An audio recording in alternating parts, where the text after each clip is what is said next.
Akashbani Imphal Moirangthem Ibehaibi Pau Pajari Ahanbada Maruiba Pau Pradhanmantri Narendra Modi na tangkak naina chathariba anirak suba pariksha pe charcha 2023 ngasi ayuk pangthokre mayai lambi semba sabagi thabak asi chahi asigi April tha phawbagi manungda loisinaba pandam thamli haina Mukhyamantri Yumnangthem Chana phongdokre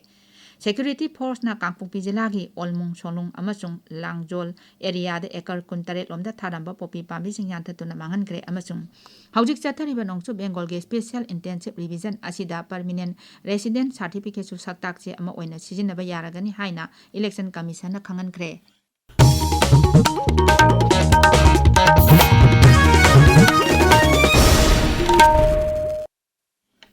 Pradhanmantri Narendra Modi na tangkak naina chathariba anirak suba pariksha pe charcha 2023 ngasi ayuk pangthokre chahi asigi board parikha gi mangoinana mahiroisingna pongning leitana lairi karamna pagadagi amasung matam karamna sijinagadagi haibagi matangda pangthokwa thoram asida mahiroising makhoi mama mapa amasung oja yauna punna koti mari lak yankai henba saruk yakhi mahiroisingda wa ngangladuna Pradhanmantri na Bharat ki chaknariba miyoisingna makhoi gi mapunsida jamna horuktuna makhoi gi hotna jamana kadai phawba yauba ngambagi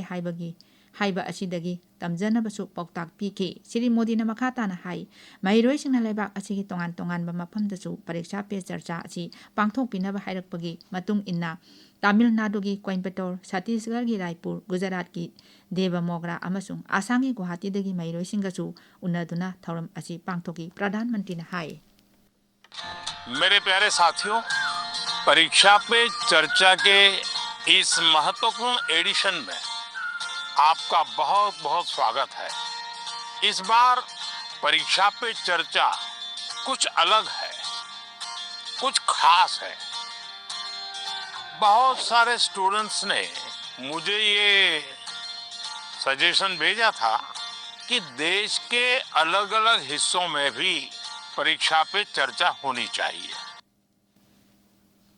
Mukhyamantri Yumnangthem Chana hari lambi sembagi thabak asi sahi asigi April tha phawbagi manungda loisinaba Mukhyamantri na saruk yakiba contractor singda ju phongdoki wafam asi ngasi miyamna mayai lambi hairaga khangnaba National Highway 138 egi Imphal dagi Kangching Langkhai phawbagi lambi sembagi thabak hongdokpagi pangthokpa thoram amada Mukhyamantri na phongdokibani lambi sembagi thabak asi Manipur gi tongan ba contractor yauna punchilaga semba joint venture amana ngasidagi hauragani masi Manipur gi puwari da ahanbani lambi semba matamda quality watlabadi chief engineer na makhoi gi bill kaithokta nabachu seksil wat thangki Sri Khemchana hai Thabaksi joint venture ni Manipur gi ahanba puwari warumda mali contractor mayam pullakanda punna thika si thadaminaba madusu minus yaudana Manipur gi puwari da ahanba Manipur gi saknairaba contractor singsi pullakanda punna thadaminaga minus yaudana thadabiri fajana thabak surakani haibigi thajabole April baw PDC karigumba March manungda loisanba taragadi joint venture se sarkarna angamba mateng pangani haibigi thambira Mukhyamantri na makhatana hai koki jopuru ki myoisina Imphal da layang bunatraga tongan wa thabak thorongi lakpada sarkarna makhoi gi security gi daita logani raija si da ing tapa masung nungsi janana lainaba mahaki maikei dagi pangba yaba mateng pangani haina chu phongdorakhi Raja ki Public Works Department na sinduna Imphal West jila gi Langthaban lep mayai lekai da lambi semba hobagi thoram adu pangthokhi thoram adu da Chief Secretary P.K. Goyal Mantri Govindas Konthaujam Mantri Khuraijam Loken MLA Thongam Biswajit Karam Syam BJP Manipur Pradesh ki adhikari mayum sardana singba saruk yaki Mukhyamantri na luchingba sarkar na mayai lambi sembagi thabak paikhalakpada Joint Non-Government Voluntary Organization Kaching na nungaiba phongdorakli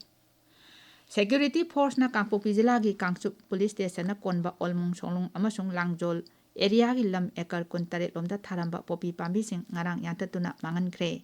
Police ki pauna hai popi thabada sijinaba sangmanga su mai thadoktuna mangan ki baga loinana popi thabada sijinaba thumbora ahum hardbek manga su mangta anki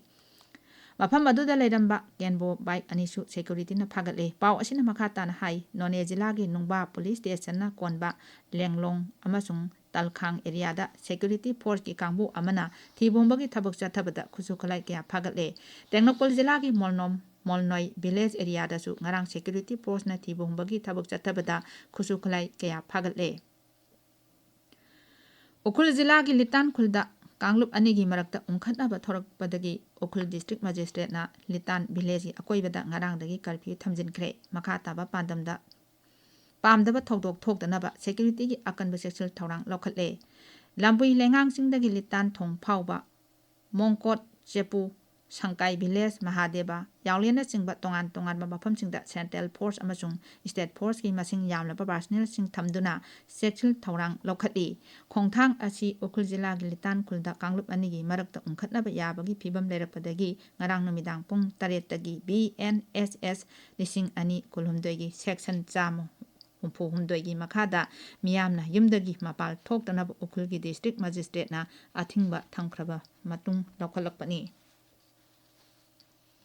National Conference on Recent Trends in Biotechnology haiba hiramda conference amangasi Manipur University ki Vice Chancellor Office ki court hall da hodoklagani Thoram aduda Manipur University ki Vice Chancellor Professor N Lokendra Dean School of Life Sciences ki Professor N Mohilal yauna miyoi kya saruk yagani